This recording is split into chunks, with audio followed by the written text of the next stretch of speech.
La plaza del pueblo estaba inundada aquella tarde de octubre, no solo por la tormenta que azotaba las calles empedradas, sino por la expectación morbosa de 100 miradas clavadas en una mujer arrodillada en el lodo. Lucía temblaba bajo la lluvia helada, sus ropas harapientas pegadas al cuerpo delgado, mientras el alguacil gritaba su deuda pública.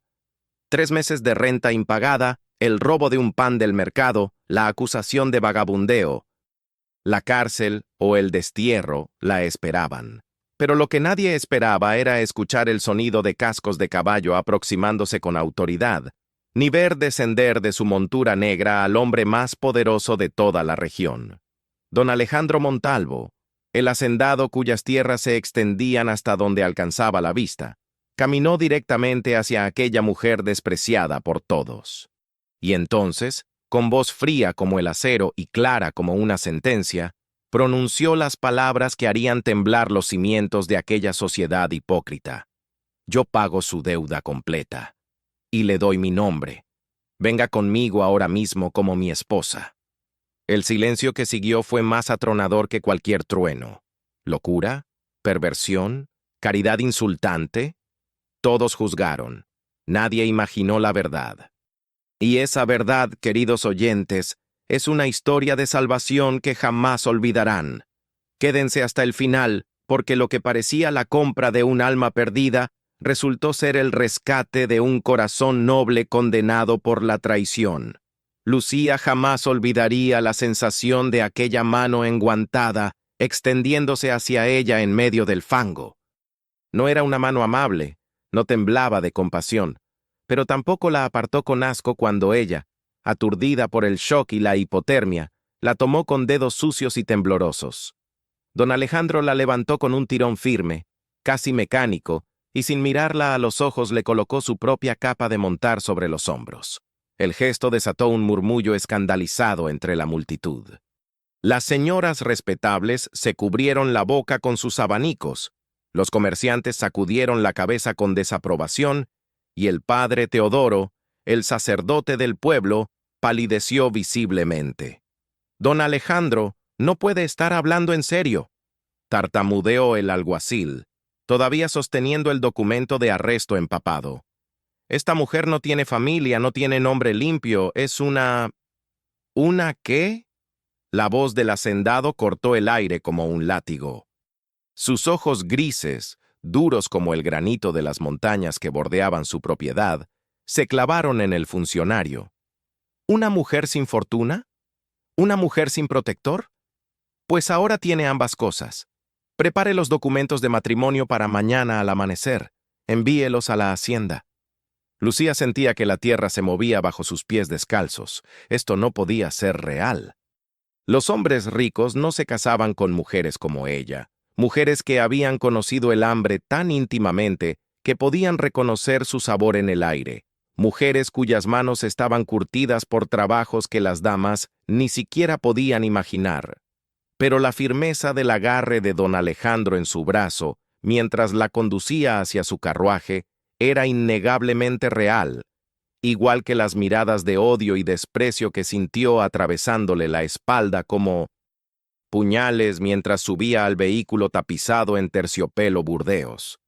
El viaje a la hacienda transcurrió en un silencio sepulcral. Don Alejandro se había sentado frente a ella, no a su lado, manteniendo una distancia que hablaba más fuerte que cualquier palabra. Lucía lo observó furtivamente desde debajo de la capucha de la capa que aún envolvía su cuerpo entumecido. Era un hombre de rasgos tallados con severidad, pómulos altos y una mandíbula que parecía esculpida para expresar determinación inquebrantable. Pero había algo más, algo que ella, acostumbrada a leer rostros para sobrevivir en las calles, detectó de inmediato. Líneas de dolor alrededor de los ojos, una palidez bajo el bronceado de quien pasa horas bajo el sol, un temblor casi imperceptible en la mano izquierda que él mantenía cerrada en un puño.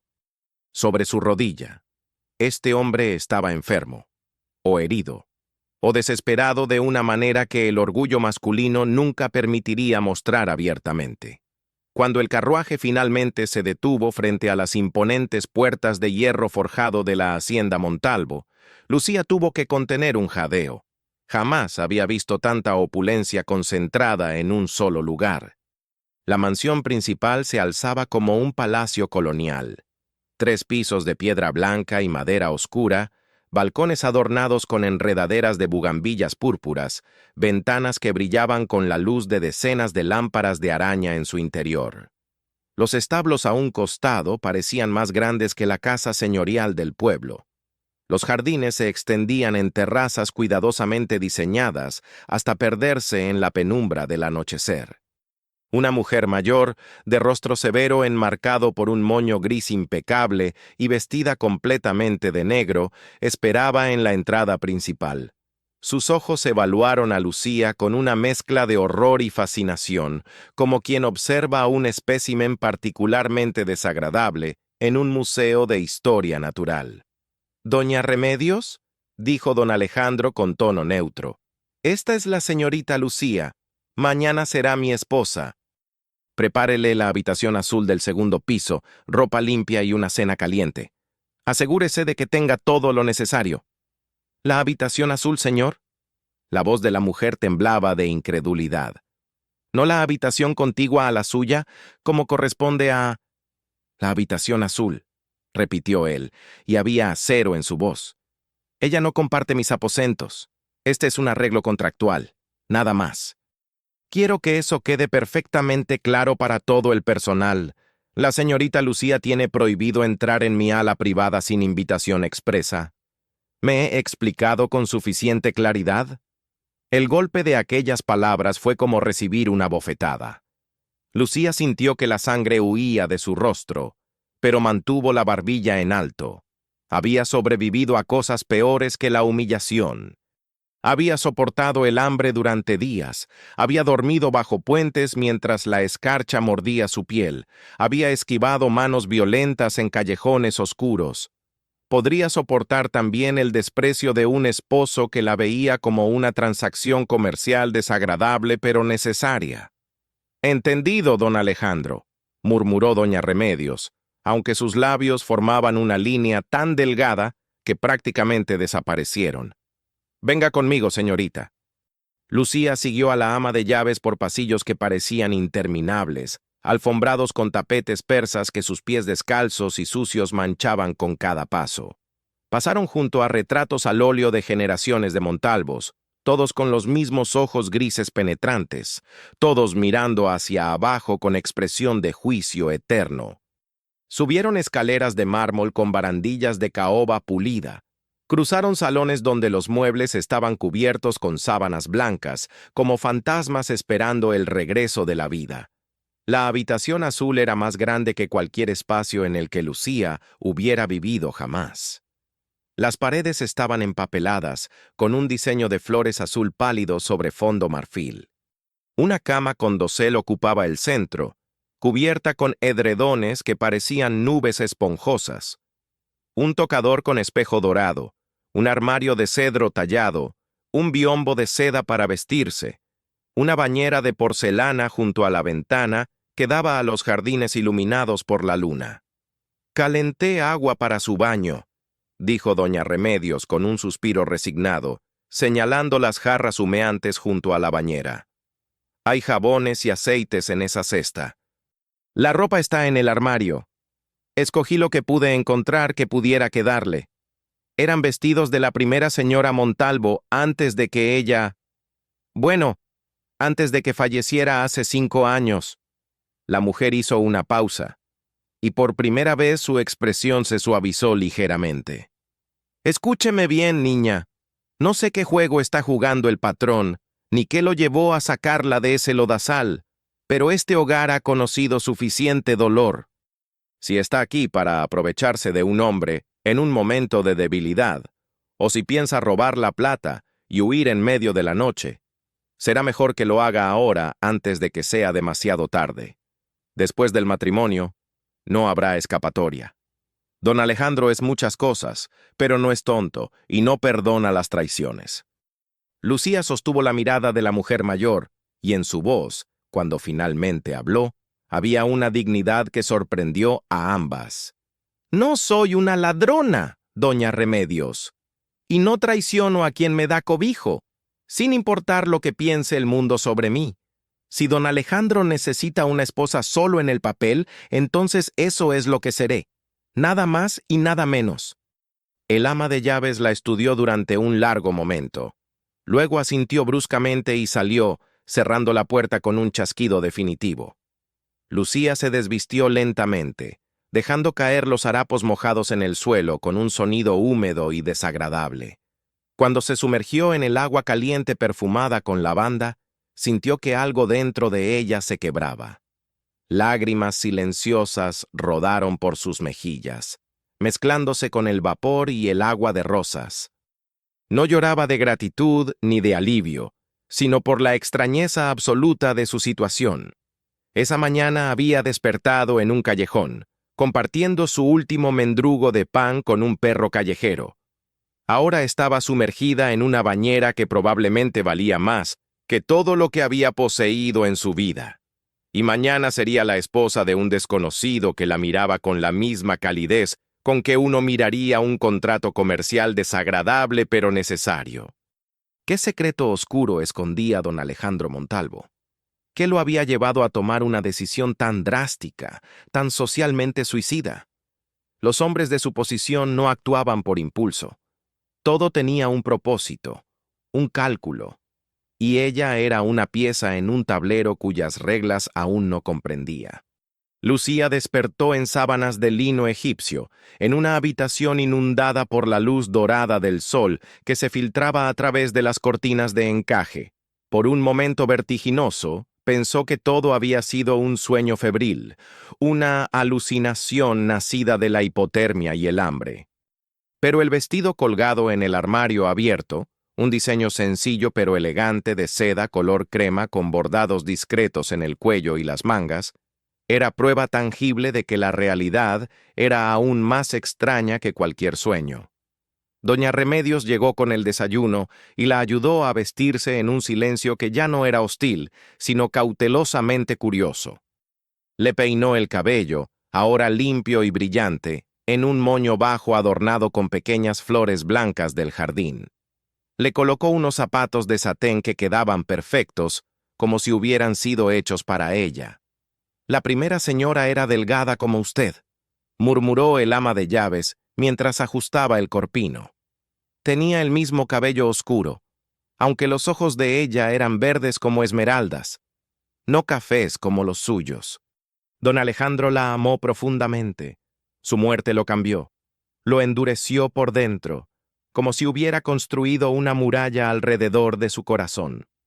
Lucía absorbió esta información en silencio. Así que había habido amor en estas paredes alguna vez, y ahora solo quedaban los fantasmas y un hombre que había decidido que el matrimonio podía existir sin corazón, solo como una formalidad legal. La ceremonia fue breve y ausente de toda calidez. Se celebró en la capilla privada de la hacienda, una pequeña estructura de piedra cubierta de hiedra que olía a incienso y cera de vela. No hubo invitados, solo testigos. Doña Remedios, el capataz de la hacienda don Vicente y el padre Matías, un sacerdote anciano que parecía profundamente incómodo con todo el asunto. Don Alejandro estaba de pie frente al altar, vestido completamente de negro excepto por una camisa blanca impecable. Cuando Lucía entró y caminó por el corto pasillo hacia él, sus ojos grises la recorrieron una vez de arriba a abajo, sin emoción, como quien inspecciona ganado en el mercado. Ni un destello de apreciación por cómo el vestido realzaba su figura ahora limpia y bien alimentada, ni una sonrisa para calmar sus nervios. Nada. Las palabras del ritual se pronunciaron con monotonía. Lucía respondió con voz clara cuando fue su turno, aunque sentía como si estuviera fuera de su propio cuerpo, observando la escena desde la distancia. El anillo que don Alejandro deslizó en su dedo era una banda de oro simple, sin adornos, casi masculina en su severidad. «Puede besar a la novia», dijo el padre Matías con voz débil. Don Alejandro se inclinó, y por un instante Lucía pensó que al menos este gesto tendría algo de humanidad. Pero él simplemente rozó su mejilla con los labios en un contacto tan breve y frío que podría haber sido el roce de una corriente de aire. «Ya está hecho», dijo él, dándose la vuelta inmediatamente. «Padre Matías, asegúrese de que los documentos estén debidamente registrados en el pueblo hoy mismo. Don Vicente, necesito hablar con usted sobre el problema de riego en los campos del norte. Doña Remedios, la señora Montalvo puede pasar el resto del día familiarizándose con la casa. Yo tengo negocios que atender». Y así, sin más ceremonia, sin celebración, sin siquiera una comida formal, don Alejandro salió de la capilla dejando a Lucía de pie ante el altar, oficialmente su esposa, pero tratada con menos consideración que una empleada. Los días siguientes establecieron un patrón que se volvió rutina. Lucía apenas veía a su esposo. Él desayunaba antes del amanecer y pasaba el día supervisando los trabajos de la hacienda, reuniéndose con sus capataces, revisando libros de contabilidad en su estudio privado. Las pocas veces que coincidían durante la cena, él comía en silencio, respondía a sus intentos de conversación con monosílabos corteses pero distantes, y se retiraba temprano alegando fatiga. Lucía exploró la mansión como un fantasma, descubriendo bibliotecas llenas de libros que no sabía leer bien, salones de baile cubiertos de polvo, invernaderos donde las orquídeas crecían salvajes por falta de cuidado. Se hizo amiga de las cocineras, mujeres mayores que inicialmente la trataron con suspicacia, pero gradualmente se suavizaron cuando vieron que no se daba aires de grandeza. Aprendió los nombres de los jardineros, los mozos de cuadra, las doncellas. Ayudaba en las cocinas cuando la dejaban, pelando papas y cortando verduras, tareas simples que le hacían sentir útil en un mundo donde no tenía propósito claro. Pero por las noches, cuando la casa dormía y la luna iluminaba los corredores con luz plateada, Lucía caminaba inquieta, y en esas caminatas nocturnas comenzó a notar cosas extrañas. Una noche, escuchó sonidos provenientes del ala privada de don Alejandro, el territorio que le había sido expresamente prohibido. No eran los sonidos normales de un hombre preparándose para dormir, sino algo que la hizo detenerse con el corazón acelerado. Una tos profunda, dolorosa, que sacudía todo el cuerpo de quien la sufría. Y luego, silencio. Un silencio tan absoluto que era aún más aterrador que el sonido mismo. Otra noche, mientras el personal dormía, vio luz bajo la puerta del estudio de don Alejandro. Se acercó sigilosamente y a través de la rendija lo vio inclinado sobre su escritorio, pero no revisando documentos como ella esperaba. Tenía las manos en el rostro, los hombros tensos, en una postura de derrota absoluta que contrastaba violentamente con la fortaleza inquebrantable que proyectaba durante el día. Y había frascos. Docenas de frascos con líquidos de colores oscuros, alineados en un estante que ella solo podía ver parcialmente. Medicinas. Demasiadas medicinas para un hombre que insistía en que estaba perfectamente bien. La revelación de que algo estaba muy mal llegó una tarde de la manera más inesperada. Lucía estaba en el jardín cortando rosas para decorar el comedor vacío cuando escuchó el sonido de un carruaje llegando a velocidad peligrosa. Un hombre bajó casi antes de que el vehículo se detuviera completamente. Un hombre de aproximadamente la misma edad que don Alejandro, pero con una corpulencia que hablaba de excesos y una expresión en el rostro que Lucía reconoció instantáneamente. La sonrisa del depredador que acaba de oler sangre. «¡Doña Remedios!», gritó el hombre con voz pomposa mientras subía los escalones de entrada. «Dígale a mi querido primo Alejandro que Esteban Montalvo ha venido a visitarlo y que traigo noticias que le interesarán mucho». Lucía se quedó inmóvil detrás del rosal, las tijeras de podar todavía en la mano, mientras observaba al visitante desaparecer en el interior de la casa. Primo. Este era el primo Esteban del que había escuchado susurros entre el personal, siempre en tono de disgusto apenas disimulado. No pudo resistir la curiosidad. Dejó las rosas y entró por una puerta lateral, moviéndose por los corredores con la silenciosa habilidad que había perfeccionado durante años de supervivencia en las calles. Siguió las voces hasta el gran salón, donde se escondió detrás de una cortina gruesa que olía a naftalina y años de desuso. «Debes admitir, Alejandro», decía Esteban con una risa que sonaba como el chirrido de una puerta oxidada, «que tu pequeño teatro matrimonial fue absolutamente delicioso. Toda la región habla de ello. El poderoso don Alejandro Montalvo, casándose con una mendiga sacada del lodo. Algunos dicen que es caridad cristiana llevada a un extremo ridículo. Otros sugieren que has perdido la razón. Yo, personalmente, creo que es puro teatro desesperado. Di lo que viniste a decir, Esteban». La voz de don Alejandro sonaba cansada, como si cada palabra requiriera un esfuerzo monumental. «Muy bien, seamos directos. He estado revisando los términos del testamento del tío Rodrigo, tu padre. Es fascinante, realmente. La cláusula que establece que si mueres sin heredero directo antes de cumplir 50 años, toda la propiedad, todas estas tierras magníficas, revierten a mí como el pariente masculino más cercano. Cumples 50 en exactamente 4 meses, querido primo, y aunque tu matrimonio repentino fue un movimiento inteligente para cumplir técnicamente con los requisitos, ambos sabemos que no hay posibilidad de un heredero, ¿verdad? No con tu condición. El silencio que siguió fue como el silencio antes de una tormenta. Lucía se arriesgó a mirar desde detrás de la cortina y vio a don Alejandro de pie junto a la ventana, su espalda rígida, sus manos apretadas en puños a los costados. «¿Los doctores te han dado cuánto? ¿6 meses? ¿9 si tienes suerte?» La voz de Esteban goteaba falsa compasión. «Esa enfermedad del pulmón, tan trágica y tan conveniente para mí. Verás, he estado preparándome para tomar las riendas de la hacienda. He hecho ya algunos arreglos con ciertos políticos del gobierno provincial. Cuando esta propiedad sea mía, modernizaré todo. Expandiré los cultivos de exportación, reduciré la fuerza laboral innecesaria. Estos campesinos que tú proteges tanto están acostumbrados a que los mimes, pero bajo mi administración aprenderán eficiencia real. Fuera». La palabra salió como un gruñido peligroso. «Sal de mi casa ahora, Esteban». «Oh, me voy, me voy». «Solo quería que supieras que he consultado con abogados.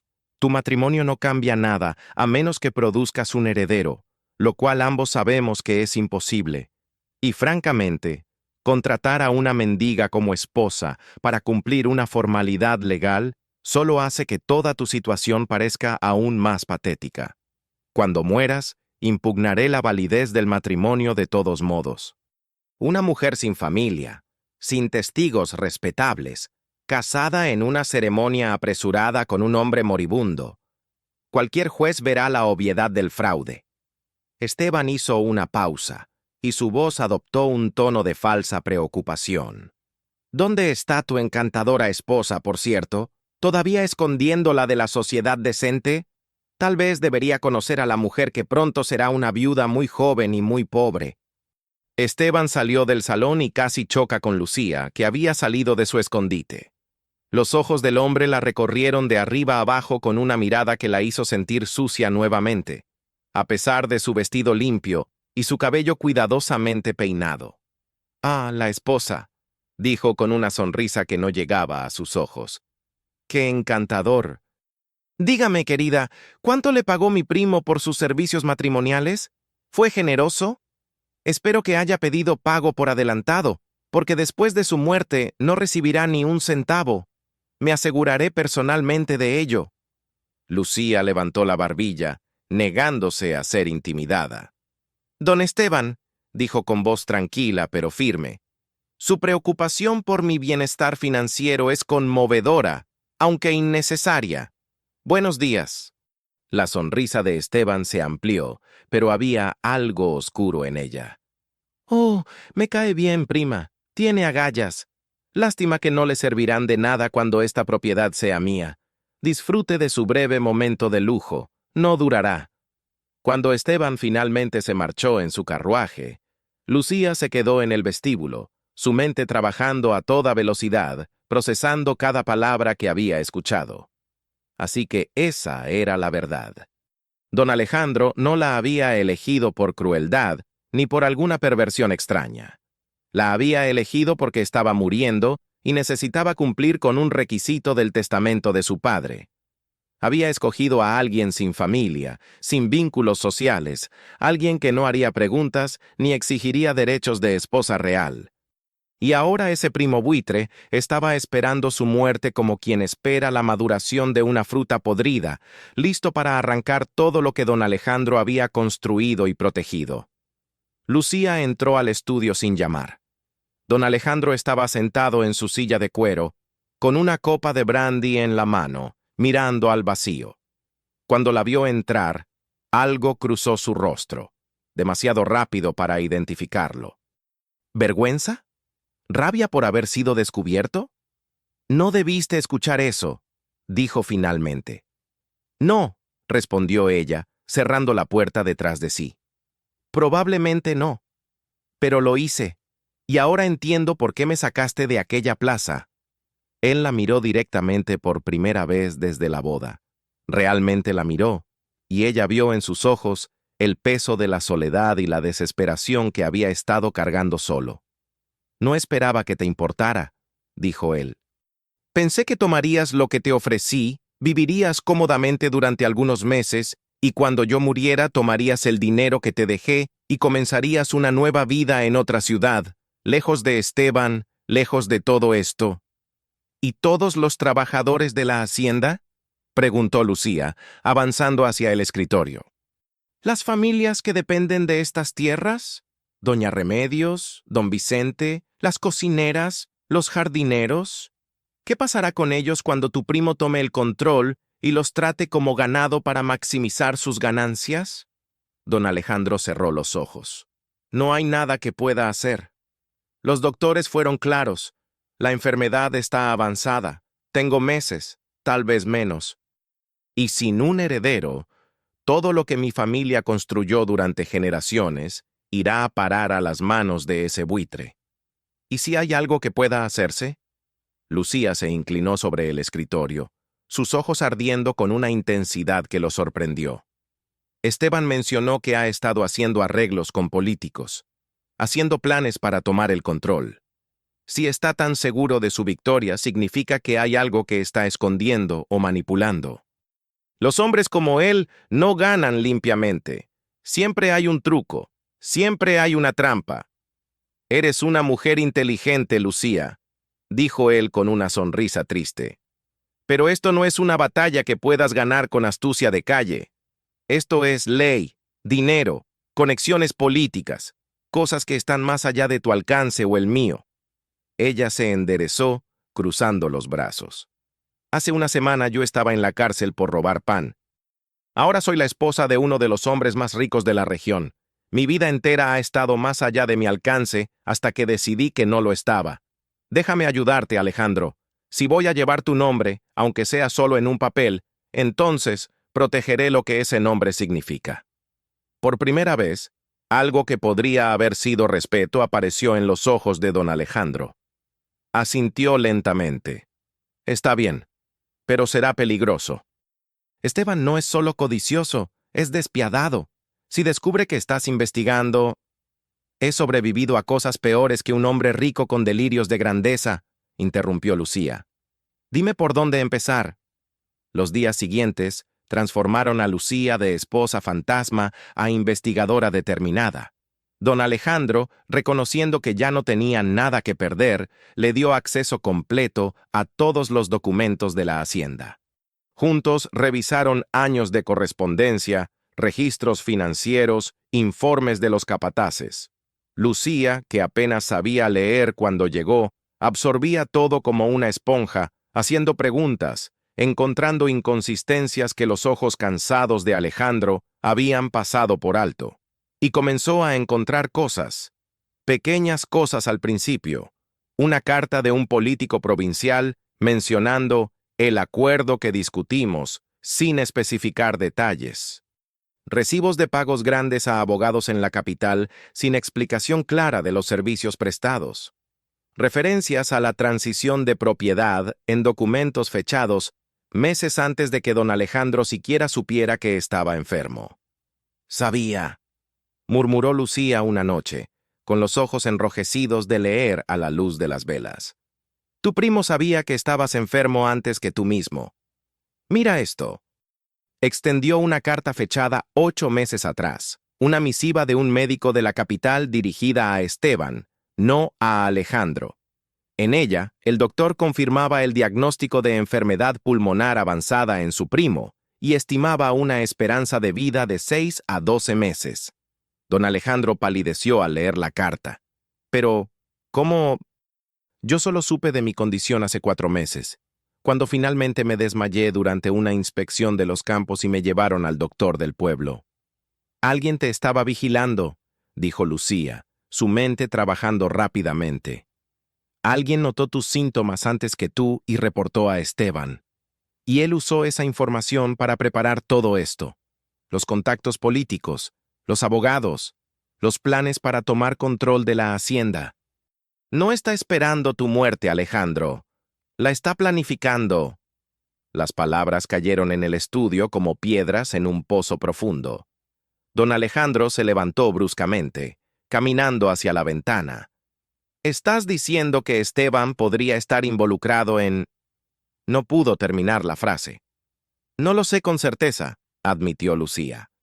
«Pero es sospechoso, ¿no crees? Que supieras de tu enfermedad justo después de que él ya hubiera puesto todas sus piezas en su lugar. Los síntomas de una enfermedad pulmonar pueden ser similares a los de un envenenamiento lento. Arsénico, por ejemplo, causa tos, debilidad, palidez progresiva, y es casi imposible de detectar sin análisis específicos». Alejandro la miró con expresión de shock. «¿Cómo sabes estas cosas?» Una sombra cruzó el rostro de Lucía. «En las calles, aprendes sobre venenos.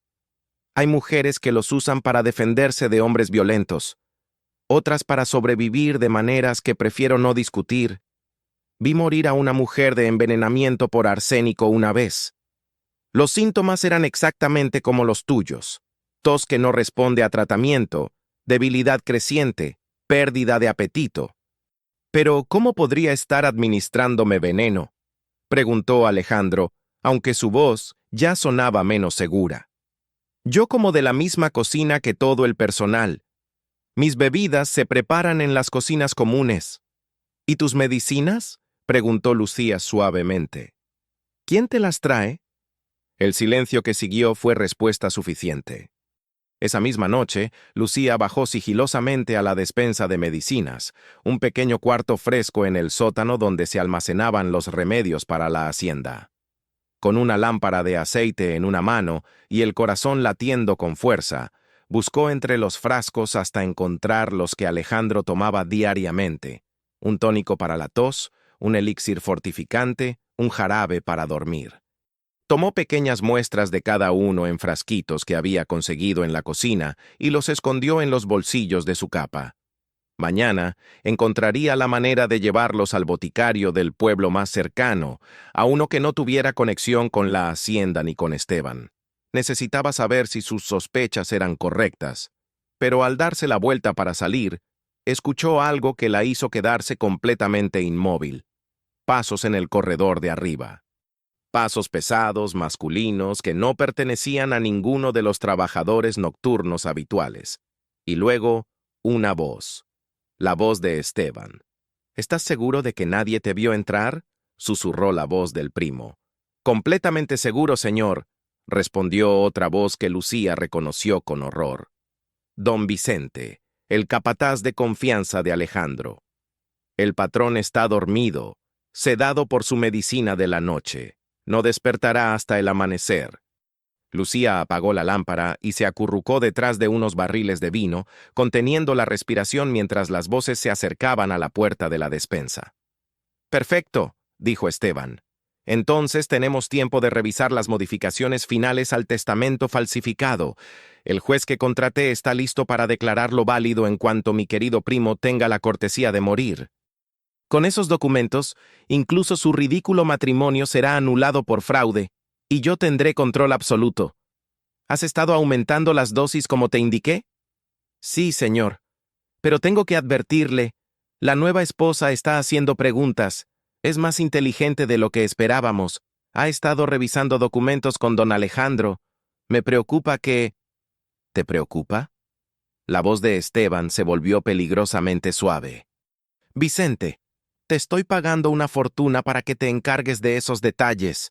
Si una mendiga analfabeta representa una amenaza para nuestro plan, entonces claramente no estás haciendo bien tu trabajo. Encárgate de ella si es necesario. Un accidente en los establos, una caída por las escaleras. Usa tu imaginación. Lucía sintió que la sangre se helaba en sus venas. No solo estaban envenenando a Alejandro, sino que ahora ella también estaba en peligro. Y Vicente, el hombre en quien Alejandro confiaba más que en nadie, era el traidor que lo estaba asesinando lentamente. Esperó hasta que las voces se desvanecieran completamente antes de atreverse a moverse. Sus manos temblaban mientras volvía a encender la lámpara con dedos torpes. Tenía que llegar a Alejandro. Tenía que advertirle. Pero si Vicente la veía despierta y vagando por la casa, él sabría que ella sabía. Y entonces, no. Tenía que ser inteligente sobre esto. Tenía que pensar como lo había hecho en las calles, cuando la supervivencia dependía de estar 2 pasos adelante de peligros que no podía combatir directamente. Salió de la despensa con cuidado extremo, apagó la lámpara y se movió en la oscuridad usando el conocimiento de la casa que había adquirido durante semanas de exploración nocturna. Subió por la escalera de servicio, la que el personal usaba y que rara vez era vigilada. Llegó al segundo piso y se deslizó hacia el ala prohibida, hacia los aposentos de Alejandro. Por primera vez desde su matrimonio, violó directamente sus órdenes y entró en su habitación. Alejandro estaba dormido en su gran cama de caoba tallada, pero su respiración era pesada, drogada. Lucía se acercó y lo sacudió suavemente. Alejandro, susurró con urgencia. Alejandro, despierta, es importante. Él se movió lentamente, como si estuviera luchando contra un peso invisible. Sus ojos se abrieron parcialmente, nublados por los efectos del sedante. ¿Lucía? ¿Qué? Escúchame con atención, dijo ella, sentándose en el borde de la cama y tomando su mano. Tu primo está en la casa esta misma noche. Y Vicente es un traidor. Te están envenenando, Alejandro. Las medicinas que tomas todas las noches contienen veneno. Escuché a Esteban y Vicente hablando hace minutos. Tienen un plan para falsificar tu testamento y anular nuestro matrimonio después de tu muerte. Incluso en su estado sedado, el shock en el rostro de Alejandro era evidente. Vicente, ¿estás segura? Completamente segura. Los escuché con mis propios oídos. Alejandro, si seguimos tomando esas medicinas, morirás en semanas, tal como ellos lo planearon. Necesitamos actuar ahora, esta misma noche, antes de que se den cuenta de que sabemos.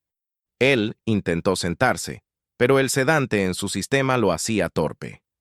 ¿Qué sugieres? Lucía ya había estado pensando en esto durante su carrera escaleras arriba. Primero, dejamos de tomar cualquier medicina inmediatamente. Segundo, fingimos que todo sigue normal. Tú continúas actuando enfermo, incluso un poco peor, para que no sospechen. Mientras tanto, yo encuentro pruebas reales, los documentos falsificados que mencionaron, evidencia del envenenamiento, cualquier cosa que podamos usar contra ellos. Y cuando tengamos suficiente, los exponemos públicamente de una manera que no puedan refutar. Es peligroso, murmuró Alejandro. Pero había algo nuevo en su voz. Esperanza. Si sospechan. Soy buena manteniéndome invisible cuando necesito, dijo Lucía con una sonrisa que no alcanzaba sus ojos. He sobrevivido siendo invisible durante años. Puedo hacerlo una vez más. Alejandro levantó su mano y por primera vez tocó el rostro de Lucía con ternura genuina. ¿Por qué haces esto? Podrías tomar el dinero que te ofrecí y huir esta misma noche. Estarías a salvo. Ella cubrió la mano de él con la suya. Porque nadie merece morir traicionado por aquellos en quienes confía. Porque hay 100 familias que dependen de esta tierra y tú las proteges. Y porque... Hizo una pausa, sorprendida por la verdad en sus propias palabras. Porque eres la primera persona que me trató como si mi vida tuviera valor, incluso cuando me sacaste de ese lodo, no por amor sino por necesidad. Me diste dignidad cuando no tenía derecho a pedirla. Ahora te devolveré ese regalo. Los días que siguieron fueron un ejercicio de teatro peligroso. Alejandro continuó tomando sus medicinas, pero Lucía las reemplazaba secretamente con tónicos inocuos comprados en el pueblo, guardando las originales como evidencia. Para cualquier observador, especialmente para Vicente, don Alejandro continuaba debilitándose según el cronograma previsto.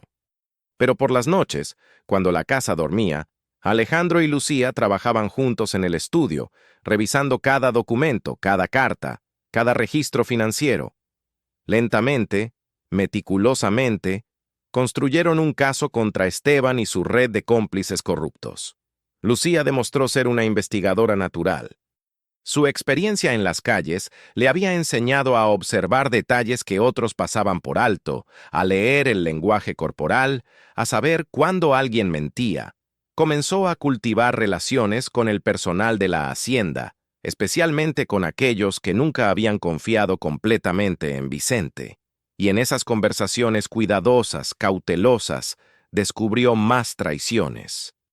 3 de los trabajadores de campo más jóvenes estaban en la nómina de Esteban, espiando e informando.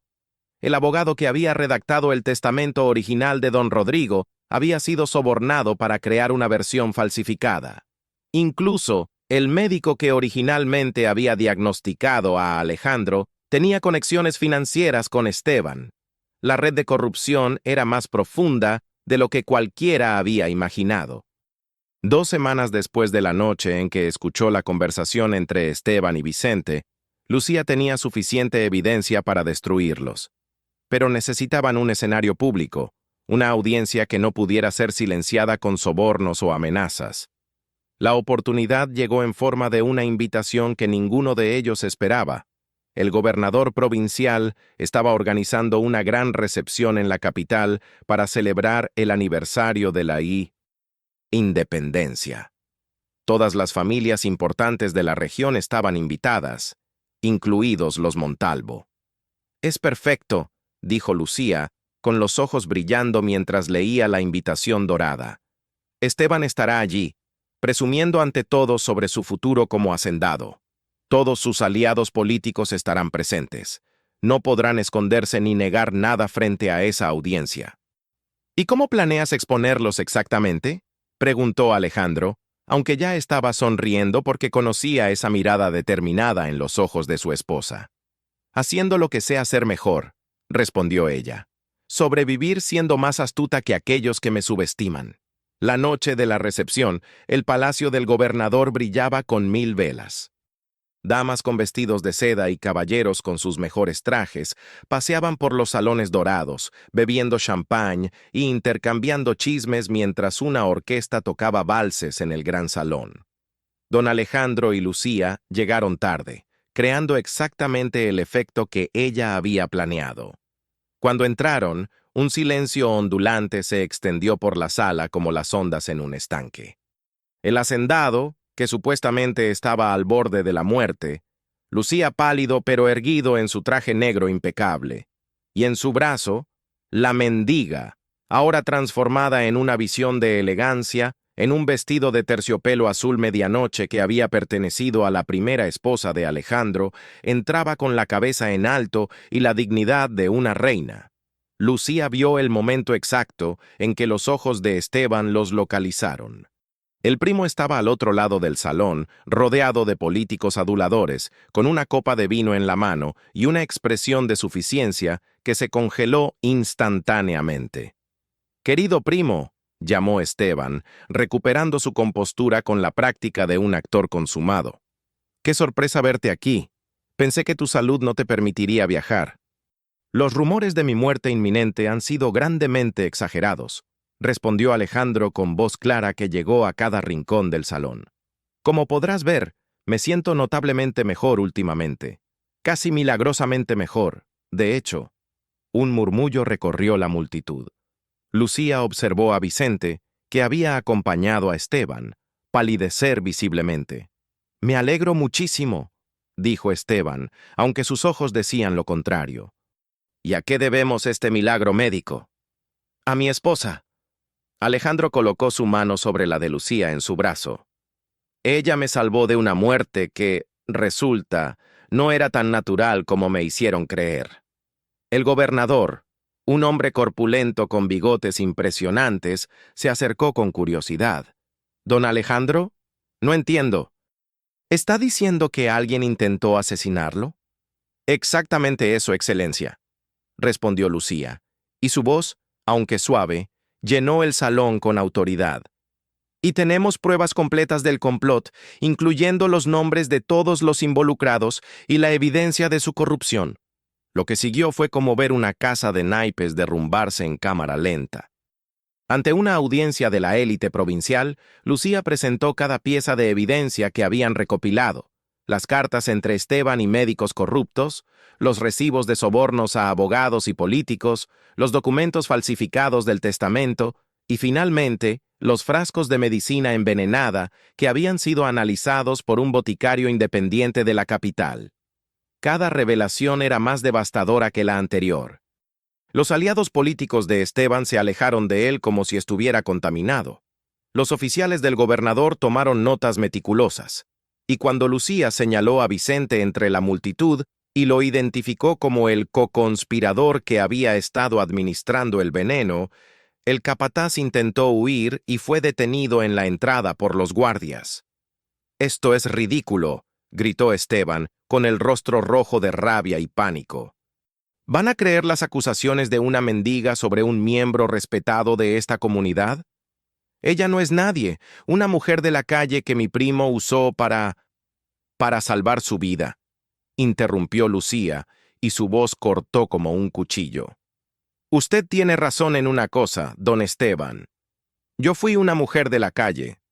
Sé lo que es ser invisible, ser juzgada por mi apariencia en lugar de mis acciones, ser descartada como si no tuviera valor. Pero esa misma invisibilidad me permitió ver cosas que los hombres poderosos como usted nunca notan. Me permitió escuchar conversaciones que usted pensó que eran privadas. Me permitió encontrar verdades que usted enterró bajo capas de sobornos y amenazas». Se giró hacia la multitud elegante que los rodeaba. «Todos ustedes me juzgaron cuando don Alejandro me sacó de aquella plaza. Me llamaron aprovechada, prostituta, peor. Pero la verdad es que su primo, este hombre que está aquí vestido con sus mejores galas y pretendiendo ser respetable, es quien se aprovecha de los débiles. Él planeó asesinar a su propia familia por codicia. Él sobornó a sus funcionarios, envenenó a un hombre honrado, y hubiera dejado a 100 familias sin hogar ni sustento cuando tomara control de la hacienda». El silencio en el salón era absoluto. Todas las miradas estaban clavadas en Lucía, esta mujer que había pasado de mendiga a acusadora en cuestión de semanas, y cuyas palabras resonaban con una verdad que nadie podía negar. El gobernador se aclaró la garganta. «Estas son acusaciones muy serias, señora Montalvo.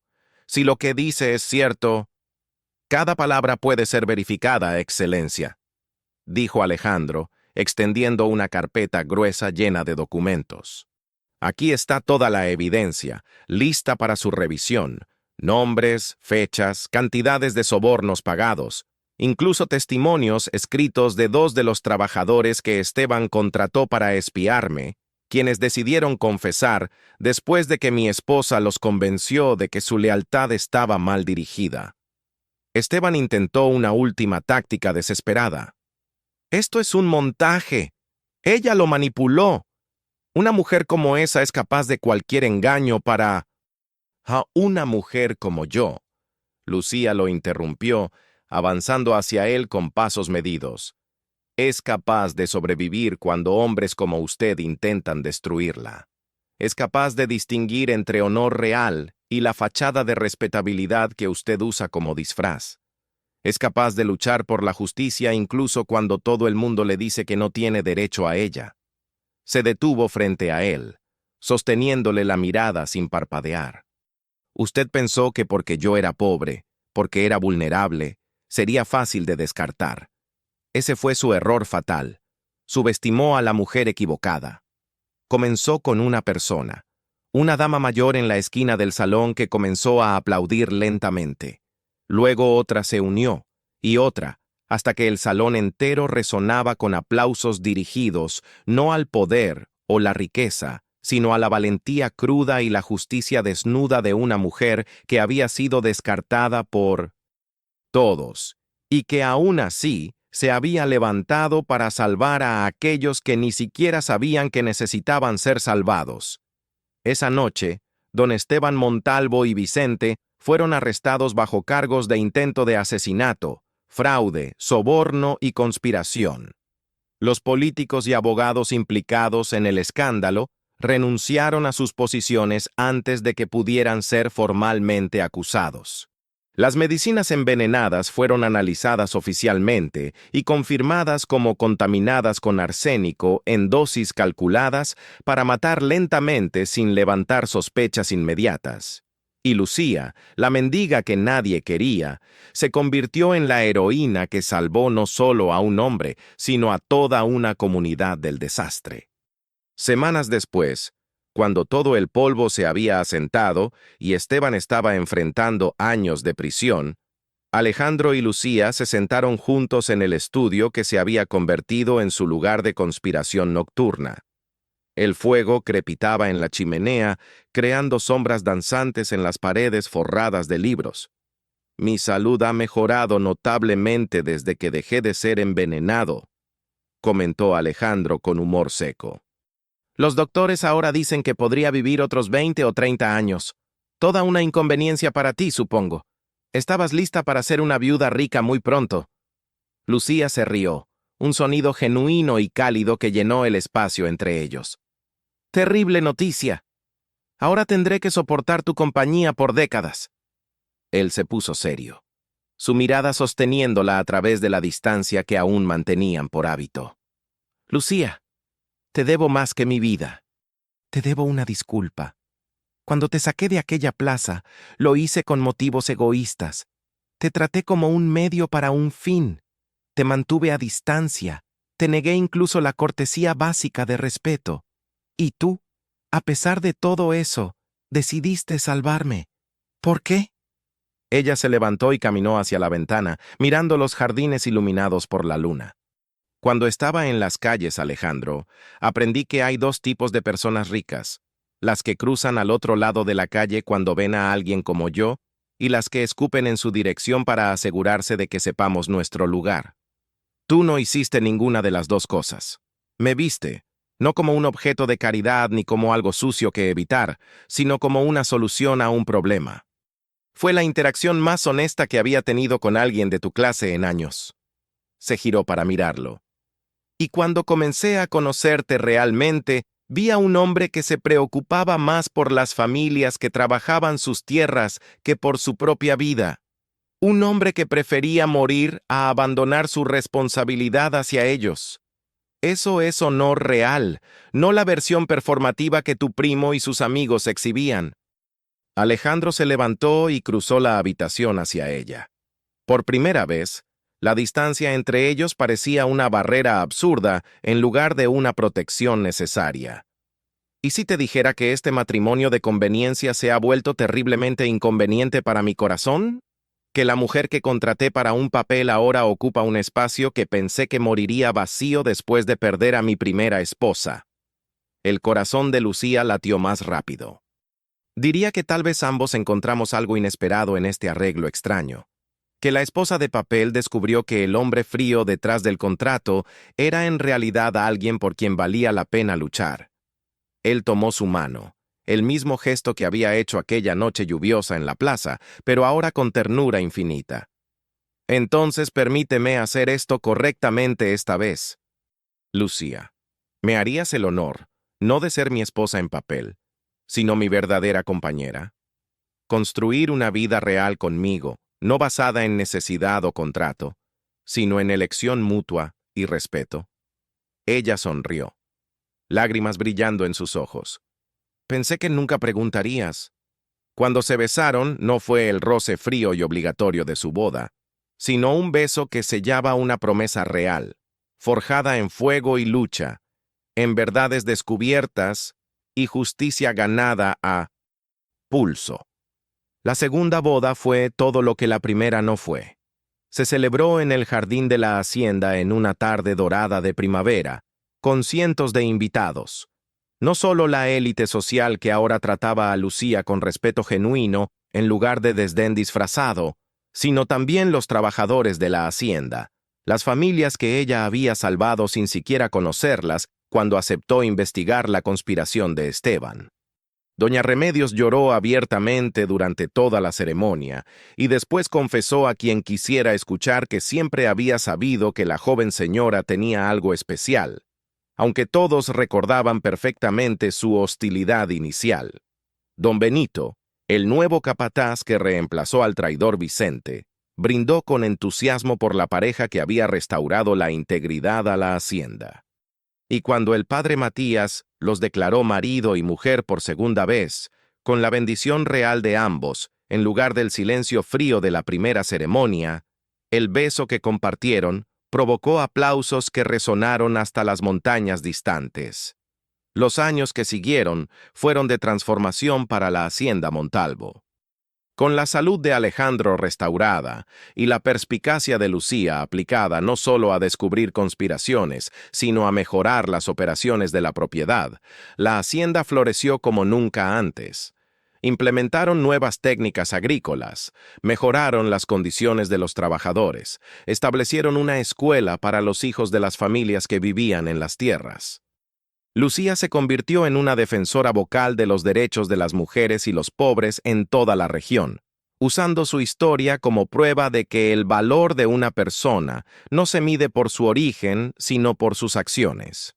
Su salón se convirtió en un lugar de reunión para mentes progresistas, y su opinión era buscada por políticos reformistas que querían entender verdaderamente las necesidades de aquellos en los márgenes de la sociedad. Y cuando nacieron los hijos, 3 en total a lo largo de los años, fueron criados con una comprensión única de que el privilegio viene con responsabilidad, que la empatía es más valiosa que el oro, y que las apariencias engañan, pero las acciones revelan la verdad. 20 años después de aquella noche tormentosa en la plaza, Alejandro y Lucía se sentaron en el mismo jardín donde se habían casado por segunda vez, ahora con canas plateando sus cabellos pero con los ojos brillantes de satisfacción. Sus hijos jugaban con sus propios hijos cerca, el sonido de las risas infantiles llenando el aire tibio de la tarde. ¿Alguna vez te arrepientes?, preguntó Alejandro, tomando la mano de su esposa como lo había hecho 1000 veces en las últimas 2 décadas. De todo lo que pasaste, de cómo comenzó todo esto. Lucía miró a su familia, a las tierras prósperas que se extendían ante ellos, a los trabajadores que pasaban saludando con respeto genuino y afecto. ¿Arrepentirme? Ni un solo día. Aquella tormenta, aquella plaza, aquel momento de desesperación, me llevó a encontrar no solo un hogar, sino un propósito. Me llevó a descubrir que incluso una mujer sin nombre podía cambiar el destino de muchos. Me llevó a ti. Él besó su mano con la devoción de un hombre que sabía exactamente cuán cerca había estado de perderlo todo y cuán afortunado era de haber sido salvado por alguien que todos habían descartado como perdida. La verdad, murmuró, haciendo eco del título por el que su historia había sido conocida en toda la región. Es que yo fui el perdido, y tú fuiste quien me encontró. Y así, queridos oyentes, la historia que comenzó con un escándalo en una plaza embarrada, terminó con un legado de justicia, amor y transformación que resonaría a través de generaciones. La mujer que todos llamaron perdida, resultó ser la que tenía el mapa más claro hacia la verdad. El hacendado que todos pensaron que estaba comprando una esclava encontró una igual que lo salvó de maneras que nunca podría haber imaginado. Porque a veces, las historias más hermosas comienzan en los lugares más oscuros. Y a veces, la salvación viene de manos que el mundo decidió descartar como indignas. Si esta historia tocó su corazón, si creen en el poder del amor verdadero y la justicia contra toda probabilidad, los invito a suscribirse a este canal. Cada semana traemos historias que restauran la fe en la bondad humana, que demuestran que el honor y el coraje no conocen clase social ni límites de género. Toquen la campanita de notificaciones para no perderse ninguna historia de destinos que se cruzan, de amores que trascienden las barreras sociales, de justicias que finalmente prevalecen. Y recuerden, nunca subestimen a aquellos que el mundo ha descartado. A menudo son ellos quienes poseen la mayor fortaleza, la mayor sabiduría y el mayor corazón para cambiar el mundo. Hasta la próxima historia. Que sus propios destinos los lleven hacia el amor verdadero y la justicia merecida.